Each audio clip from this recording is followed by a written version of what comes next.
Edmondson 2012 outlines 4 key behaviors linked to successful teaming: speaking up, collaboration, experimentation, and reflection. These essential behaviors depend heavily on a leader's ability to cultivate psychological safety.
How awesome would it be if everything was always done right the first time? Unfortunately, in business and teaming, failure inevitably happens, making it essential that teams understand how to learn from failure. Edmondson 2012. Which brings us to our second barrier face-to-face teams encounter. Learning from failure is difficult.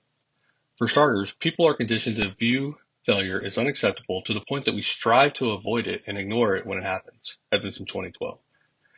Accepting failure requires individuals to overcome strong psychological and social reactions that are associated with the belief that owning our mistake puts our self-esteem and positive illusions at risk. Edmondson 2012. Individuals struggle to become comfortable discussing failure because the preference is to quickly move on from a mistake rather than reflect on it. Edmondson 2012. Organizational cultures that lack tolerance and rely on punishing failure discourage opportunities to learn that stem from experimentation. Edmondson 2012. Lastly, the blame game discourages the acceptance and analysis of failure because failure is often accompanied by blame. Edmondson 2012. Teams that fail to overcome the challenge of incorporating learning from failure risk the innovation and experimentation required for them to remain effective. In a perfect world, everyone would always get along and work together in harmony.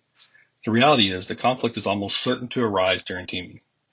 When handled the right way, tension and conflict can have a positive impact on a team. However, if poorly managed, conflict breaks down the teaming process. Edmondson 2012. Coming in as a third barrier that face-to-face teams encounter is that managing inevitable conflict is difficult.